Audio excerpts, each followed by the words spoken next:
বিসমিল্লাহির রহমানির রহিম। আমি সাংবাদিক বিপুল হোসেন ফারুক, গাজীপুর জেলা প্রতিনিধি, দৈনিক অগ্নিশিখা। তো আজকে যে বিষয়বস্তুটা আমি উপস্থাপন করতে চাচ্ছি সেটা হচ্ছে ভূমি বিরোধ নিষ্পত্তির জন্যই ভূমি জরিপের প্রসঙ্গে। যে ভূমি জরিপটা হচ্ছে ভূমির সংস্কার, ভূমির তঞ্চকতা পূর্ণ ভূমি, সেটা যাতে বিরোধ নিষ্পত্তিতে একটা সংস্কার পরিবর্তন তৈরি করা। তো আমরা দেখেছি বা কাগজপত্রে পর্যালোচনা দেখা যায় যে সিএসটা হচ্ছে জমিদারি বন্দোবস্ত। এতে কি পাকিস্তান শাসন আমলে এসে রেকর্ডটি হয়, যেটারও একটা সংশোধনী ছিল, একটা ধারাবাহিকতা ছিল। কিন্তু পরবর্তীতে বাংলাদেশ শাসন আমলে যে দুটি জরিপ হয় অঞ্চল ভিত্তিক, সেটা হচ্ছে বিআরএস এবং আরএস রেকর্ড। এই যে আরএস রেকর্ড এবং বিআরএস, এই দুটি রেকর্ড মহাবলের অমাবস্যার কালো চাদরে ঢাকা। দেখা যাচ্ছে সিএসএতে ভূমির মালিকানা একজন, আর আরএসএ যে সেটা প্রতারণামূলকভাবে বা কারণিক বলে হোক আরএসএ আরেকজন মালিকানা প্রাপ্ত হয়েছে। যেমনটি আমি দেখেছি আমার পেশাগত জীবনে একটি সময় বিগত 2023 সালে, আর এখন চলছে আমার এটা পূর্ণাঙ্গ জরিপ গাজীপুর জেলায় কোনাবাড়ি থানা এবং কাশিমপুর থানায়, দুটি থানায় জরিপ কার্যক্রম চলমান। এখানে দেখা যাচ্ছে কোনাবাড়ি থানায় বাগিয়া মৌজা, এখানে অনেক ভূমি আছে, বনভূমি। তো এটি দেখা যাচ্ছে আরএসএ ব্যক্তি মালিকানা রেকর্ড হয়, যদিও বনের গ্যাজেট আছে, কিন্তু ব্যক্তি মালিকানা রেকর্ড আছে। কিন্তু এই ব্যক্তি মালিকানা রেকর্ড বনের গ্যাজেট এটা হচ্ছে সাংঘর্ষিক। এখানে দেখা যাচ্ছে যে এই ব্যক্তি মালিকানা রেকর্ডের কাগজপত্র দেখে একজন ব্যক্তি সে ভূমিটা ক্রয় করলো। যখন স্থাপনা নির্মাণ হয় তৎসময়ে এসে যে ফরেস্টের লোকজন এখানে বাধা দিলে তাদেরকে কিছু যেভাবে হোক বুঝিয়ে শুনিয়ে, অথবা যদি তা না হয় তাহলে হয়তো স্থাপনাগুলো ভেঙে দেওয়া হয়। এটাই হলো সাংঘর্ষিক পর্যায়ে। তো এক্ষেত্রে যে যিনি ভূমিটি ক্রয় করেছেন তিনি প্রতারিত হচ্ছেন। এভাবেই আমি বলবো এই কাশিমপুর থানার যে 5টি মৌজা ভূমি জরিপ চলছে, তার মাঝে হচ্ছে গোবিন্দবাড়ি মৌজা, পানিশাইল মৌজা, সরাবো মৌজা এবং কাশিমপুর মৌজা, লস্করচালা মৌজা।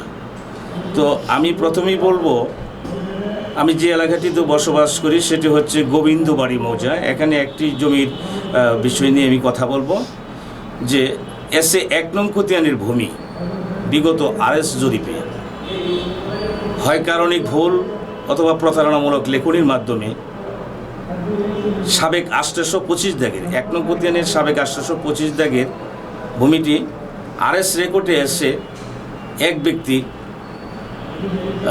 একাধিক ব্যক্তির নামে রেকর্ড হয়। রেকর্ডে দেখা যাচ্ছে যে একটি রেকর্ডে 3টি খতিয়ানে দেখা যাচ্ছে যে জালালউদ্দিন, আজহার আলী, আবুল হোসেন, আবুল হাসেম, আব্দুল হিকিম, সর্বপিতা ডাক্তার AKM জহিরুল হক। এটি হচ্ছে 487 এবং 486 খতিয়ানে। তো 500 খতিয়ানে 2774 থেকে 2 একর 53% সম্পত্তির মাঝে দেখা যাচ্ছে জালালউদ্দিনের পিতার নাম ডাক্তার আজহার আলী। তো এই যে 486 এবং 787 খতিয়ানের আলোকে একটি সৃজনশীল দলিল তখন তৈরি হয়েছিল। সেই দলিলটির নাম্বার হচ্ছে 5012। দলিলে দেখা যাচ্ছে মালিকানা ওই 486 এবং 487 খতিয়ানের মালিকানা ঠিক রেখেই এই দলিলটি সৃজিত হয়।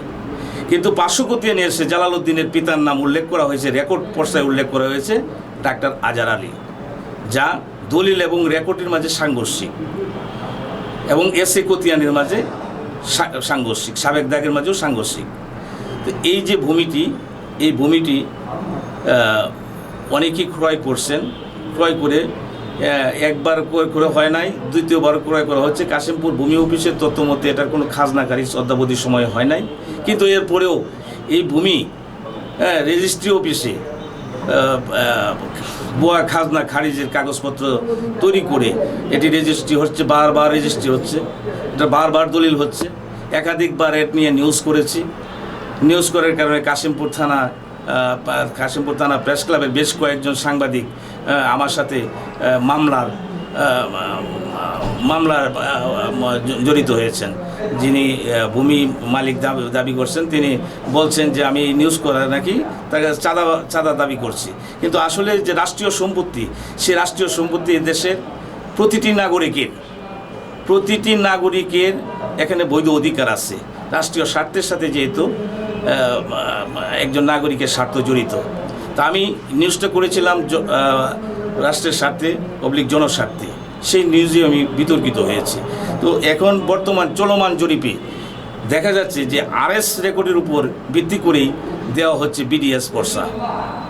এই BDS পর্চা যখন কোনো এই BDS পর্চার মালিকানা নিয়ে যিনি এই জমি ক্রয় করবেন, পরবর্তী সময়ে কোনো না কোনোভাবে যদি একজন CSS এর মালিক এসে দাবি করেন যে এই জমিটি আমার, তো এই BDS পর্চা এবং RS পর্চা এটি বিতর্কিত হয়ে যাবে। এবং বর্তমান যে বাংলাদেশ সরকারের যে মহান উদ্যোগ, এই উদ্যোগটি এক সময় পরবর্তী প্রজন্মের জন্য প্রশ্নবিদ্ধ হয়ে দাঁড়াবে।